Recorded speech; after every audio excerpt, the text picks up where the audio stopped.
Baik, Assalamualaikum warahmatullahi wabarakatuh. Kami dari kelompok 5 akan menjelaskan mengenai analisis kami terhadap tampilan dan tata kelola aplikasi SSO khususnya untuk SIM PKM atau Sistem Informasi Manajemen Program Kreativitas Mahasiswa Universitas Negeri Surabaya. Analisis ini dilakukan dalam rangka memahami bagaimana penerapan tata kelola teknologi informasi guna mendukung efisiensi, efektivitas, serta transparansi layanan digital di lingkungan perguruan tinggi. Dari kelompok 5 ini beranggotakan 4 orang. Yang pertama ada saya, Zafih, dengan NIM akhir 120.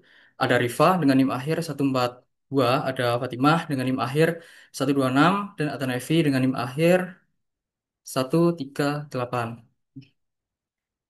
Yang pertama, apa sih itu SIM PKM? Jadi, SIM PKM atau Sistem Informasi Manajemen Program Kreativitas Mahasiswa adalah sebuah platform digital berbasis web yang dikembangkan oleh Universitas Negeri Surabaya untuk mengelola seluruh proses administrasi dan pelaksanaan program kreativitas mahasiswa atau PKM secara terintegrasi. Jadi sistem ini memungkinkan mahasiswa untuk mendaftar, membentuk kelompok, mengunggah proposal, memantau proses seleksi internal hingga tahap nasional di Belmawa, serta mengikuti kegiatan monitoring dan evaluasi secara daring. Dengan adanya SIM PKM ini, seluruh tahapan kegiatan PKM dapat dilakukan dalam satu platform yang terstruktur dan pastinya efisien. Untuk fungsi-fungsinya, diantaranya ada pendaftaran dan pengelolaan kelompok PKM secara online, setelah itu unggah dan pengelolaan proposal PKM, pemantauan tahapan seleksi internal hingga Pelmawa, monitoring dan evaluasi atau monef kegiatan PKM, serta pelacakan status proposal mulai dari diterima, revisi, atau ditolak secara real time. Adapun untuk tujuan pengembangannya diantaranya adalah meningkatkan efisiensi dan transparansi di administrasi KM, memudahkan koordinasi antara mahasiswa, dosen, dan fakultas, mendukung digitalisasi layanan kampus atau Smart Campus Unesa, menjadi pusat data arsip digital PKM, serta mempercepat proses dan meminimalisir kesalahan manual. Untuk infrastruktur pendukung SIM PKM akan dijelaskan oleh rekan saya, Rifa.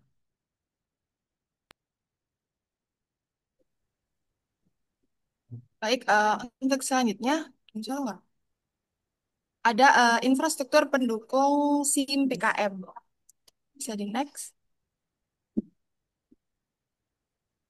Ya, di sini ada dua, yakni infrastruktur jaringan dan server, yang mana SIM PKM berjalan di atas jaringan kampus UNESA yang terhubung ke server pusat data universitas. Server berfungsi menyimpan dan memproses seluruh data PKM secara real time. Untuk menjaga kestabilan, sistem dilengkapi pemantauan otomatis, backup berkala, dan mekanisme load balancing agar tetap responsif meski diakses banyak pengguna. Bisa di next.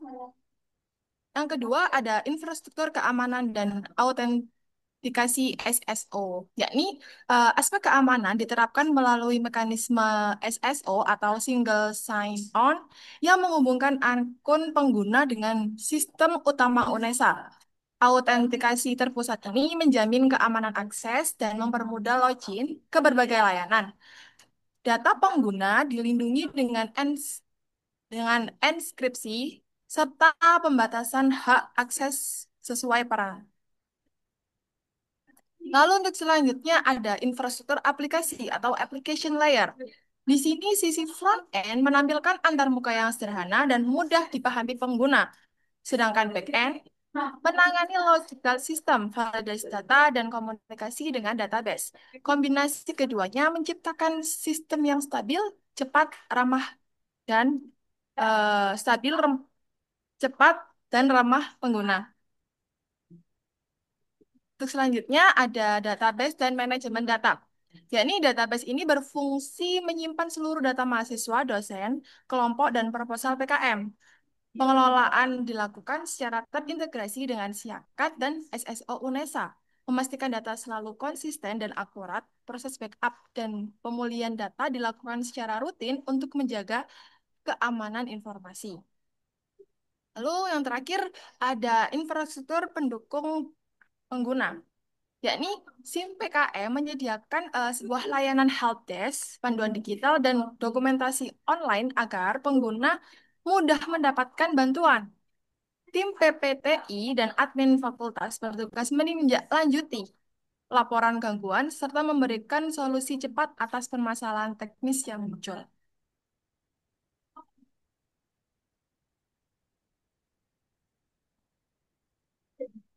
Di sini, kemudian selanjutnya ada integrasi dan skabilitas sistem, yakni ada tiga, yakni integrasi internal, integrasi eksternal, dan skalabilitas.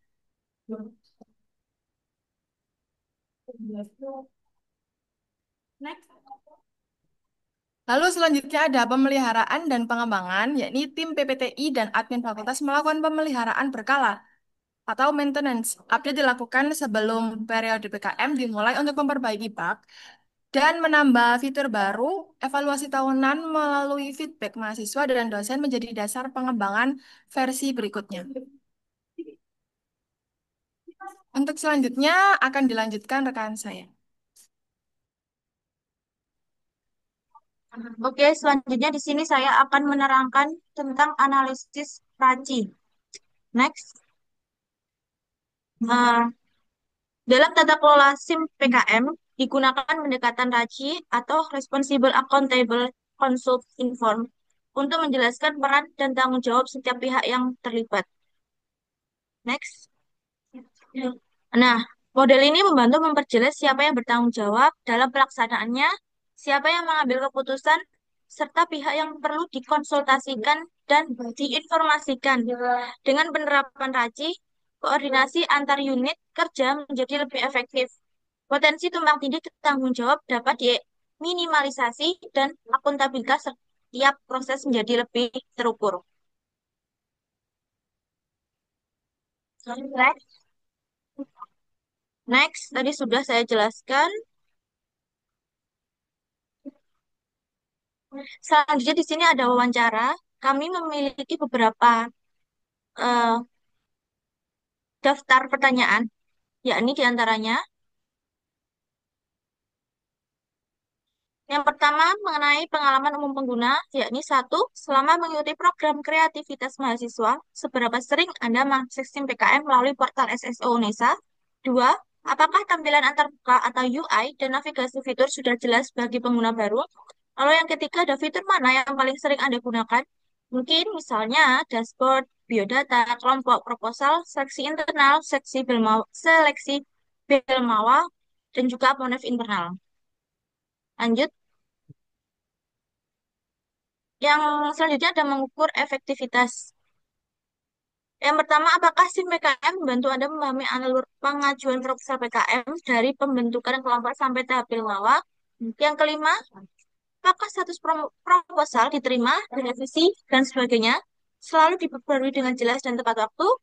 Dan terakhir, apakah Anda merasa aplikasi ini membantu mempercepat proses administrasi PKM dibanding cara manual? Terus, lalu yang ketiga ada mengukur efisiensi. Ya, ini adalah pertama, apakah Anda merasa penggunaan SIM PKM menghemat waktu dan tenaga dalam pengajuan proposal? Lalu yang kedua, seberapa mudah proses pengunggahan proposal dan pengisian data kelompok? Dan yang ketiga, apakah sistem berjalan lancar tanpa sering logout sendiri atau error? Next. Selanjutnya ada mengukur kendala. Yang pertama, seberapa cepat sistem merespon perintah seperti simpan, unggah, atau submit.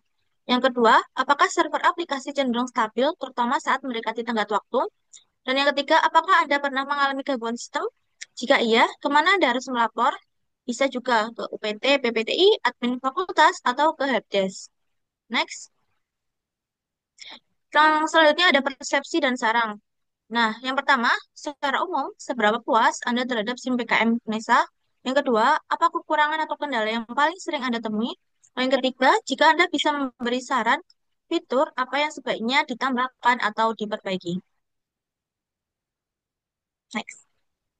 Terus selanjutnya akan dilanjutkan oleh teman. Baik, untuk selanjutnya ada aspek penilaian efektivitas. Next. Nah, pada penilaian efektivitas ini memiliki tujuan yaitu menilai sejauh mana SIM PKM efektif membantu pelaksanaan program. PKM atau kreativitas mahasiswa, khususnya dalam kemudahan proses, kejelasan informasi, dan percepatan administrasi. Next. Nah, pada efektivitas ini, aspek yang dinilai itu apa aja sih? Nah, yang pertama ada pemahaman alur PKM. Apakah SIM PKM itu membantu memahami tahapan dari pembentukan kelompok hingga seleksi Belmawa? Kemudian pembaruan status proposal. Apakah status proposal itu diperbarui dengan jelas, transparan, dan tepat waktu? Kemudian yang ketiga yaitu percepatan administrasi. Apakah sistem membantu mempercepat proses dibandingkan metode manual? Next. Next. Oke, yang kedua ada aspek penilaian efisiensi.